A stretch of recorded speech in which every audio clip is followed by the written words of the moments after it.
মাদকদ্রব্য নিয়ন্ত্রণ অধিদপ্তর তার কর্মকর্তারা আজকে আমি দেখলাম পোশাকে দেখতে লাগে পুলিশের মতো, স্টারও আছে, কিন্তু হাতে অস্ত্র নেই। তারা ফাইট করতে যাচ্ছে সশস্ত্র মাদক কারবারিদের সাথে, ব্যবসায়ী প্রডিউসারদের সাথে বা পাচারকারীদের সাথে। গুলিবিদ্ধ হচ্ছে, পুরস্কৃত করলাম, আজকে জীবন যেতে পারত। সেই জন্য আমরা আইন আনছি, আগামী 2-1 দিনের মধ্যে সেই আইনটা পার্লামেন্টে প্লেস হবে ইনশাআল্লাহ। যুগোপযোগী মাদকদ্রব্য নিয়ন্ত্রণ আইনের সংশোধন, তাতে তাদেরকে অস্ত্র দেয়া হবে, আধুনিক অস্ত্র দেয়া হবে, 9mm পিস্তলও দেয়া হবে, অন্যান্য অস্ত্র প্রশিক্ষণ দেয়া হবে, তারা যাতে ফাইট করতে পারে একটা ইন্ডিপেন্ডেন্ট স্বতন্ত্র একটা অর্গান হিসেবে। অন্যান্য বাহিনীগুলো যেমন বিজিবি, কোস্টগার্ড, র্যাব সবাই ফাইট করছে পুলিশের পাশাপাশি। তারা মাদকদ্রব্য উদ্ধার করছে, গ্রেফতার করছে, পাচারকারীদের বিরুদ্ধে তারা অ্যাকশন নিচ্ছে, গ্রেফতার করছে, মামলা করছে। মামলা কত জানেন? শুধু ঢাকাতে 80,000 মামলা পেন্ডিং আদালতে। তো বিচার কেন হয় না? বিচারক তো নেই এত। একজন বিচারক সর্বোচ্চ 10,000 মামলা যদি ডিল করে, তাকে কমপক্ষে 4 থেকে 6 মাস পর পর দিন দিতে হবে, তারিখ দিতে হবে। 80,000 মামলা কিভাবে ডিল হবে? প্রথম আইনের মধ্যে লেখা ছিল সেখানে ট্রাইব্যুনাল করার একটা বিধান থাকবে, ছিল। পরে সেটা অ্যামেন্ডেড হয়েছে, বলছি ইখতিয়ার সম্পন্ন আদালতে মামলা দায়ের হবে। ইখতিয়ার সম্পন্ন আদালত পরিমাণের উপরে, ক্রাইমের সাজার উপর ভিত্তি করে যার যে পেনাল্টি আছে সেই হিসাবে আদালত নির্ধারিত হয়ে সেই আদালতে মামলা দায়ের হয়। ম্যাজিস্ট্রেটের, সাব জজ বা এডিশনাল ডিস্ট্রিক্ট জজ, দায়ের কোর্ট হিসাবে। আমলি আদালত তো নিচে আছে।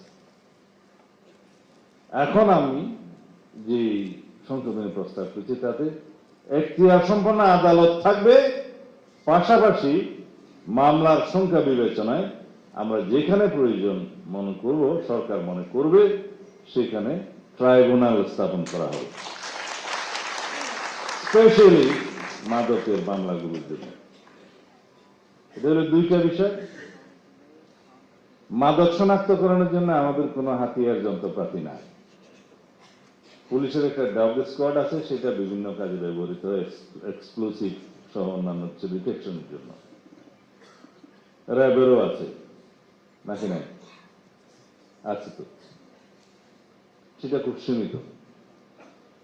কিন্তু মাদক শনাক্তকরণের একটা বিশ্বস্ত উপায় হচ্ছে এই কুকুর, ডগ স্কোয়াড। ডগ স্কোয়াড আমরা সংযোজন করেছি মাদক দ্রব্য নিয়ন্ত্রণ অধিদপ্তরে।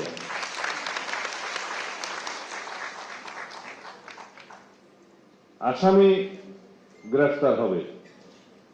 মাদক আসক্ত যদি হয়, অনেককে ঝুঁকিপূর্ণ অবস্থায় থাকে, অনেক আসক্ত সেরকম অবস্থায় থাকে। আর পাচারকারী, চোরাকারবারি বা ব্যবসায়ী, তাদেরকে নিয়ে এসে তো মাদকদ্রব্য নিয়ন্ত্রণ অধিদপ্তরের অফিসে বসিয়ে রাখা যায় না। থানায় আইন অনুযায়ী, সিআরপিসি অনুযায়ী যখন হস্তান্তর করা হবে, তার আগের সময়টা কোথায় থাকবে? কোনো বিধান নাই। সেই জন্য একটা হাজতখানার প্রস্তাব সেই আইনে করেছে। মাদকের জন্য এখন পরীক্ষাগার আছে, ল্যাবরেটরি আছে টেস্ট করার জন্য।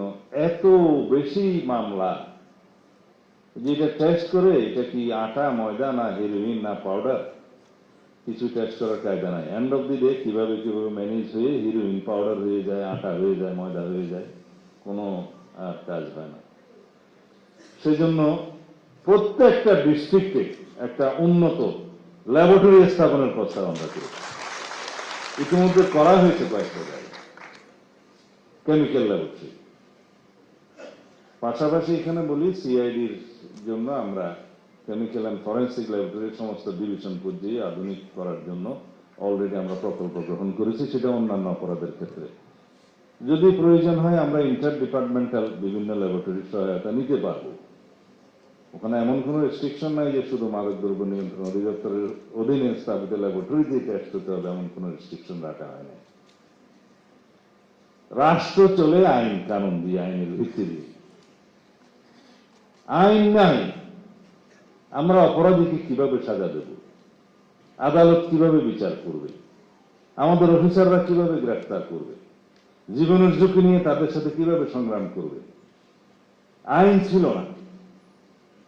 রাষ্ট্র কিভাবে চলেছে মালুম নাই। জুয়া, অনলাইন জুয়া, ওয়েটিং সহ ডিজিটাল প্ল্যাটফর্মে যে সমস্ত অপরাধ হচ্ছে, মানি ট্রান্সফার হচ্ছে, সেজন্য আইন কে আছে জানেন? 1867 সনের জুয়া প্রতিরোধ আইন, কয়শো বছর আগে। সেই আইন নিয়ে এখন জুয়ার বিরুদ্ধে আমরা ফাইট করছি। এখন জুয়া হচ্ছে সাইবার কি প্ল্যাটফর্মে, কি বলে এটা, সাইবার স্পেসে। আমি নন ডিজিটাল মানুষ, আমি তো এই ভাষাগুলো জানি। সাইবার স্পেস, ডিজিটাল স্পেসে, অনলাইনে বিভিন্নভাবে এই জুয়া খেলা হচ্ছে, মানি ট্রান্সফার হচ্ছে। সেই মোবাইল কি যে এমএফএস ফিনান্সিয়াল সিস্টেমের মধ্যেও কিছু পরিবর্তন আনতে হবে। আমাদের এখানে এনটিএমসির মহাপরিচালক আছে, উনি আমাকে সাজেস্ট করছিলেন যে একটা সিম ব্যবহার করে সে হোয়াটসঅ্যাপ না কি করে, পরে সেই সিমটা ফেলে দেয়, ওই ওটিপিটা ব্যবহার করে আরো কি কি যেন করে, তাকে আর ডিটেক্ট করা যায় না মানি ট্রান্সফারের ক্ষেত্রে, কোনো বিধি নিয়ম নেই। তা আমরা এখন ব্যাংক অ্যাকাউন্ট খোলার সময় আমরা মোবাইল নম্বর যেটা পাই, সেটা একবার অ্যাকাউন্ট খোলা হয়ে গেলে সেটা হোয়াটসঅ্যাপে মেসেজ হলে সিমটা বের করে ফেলে দেয়, পরে আর সেটা ডিটেক্ট করা যায় না, মানি ট্রান্সফার হচ্ছে।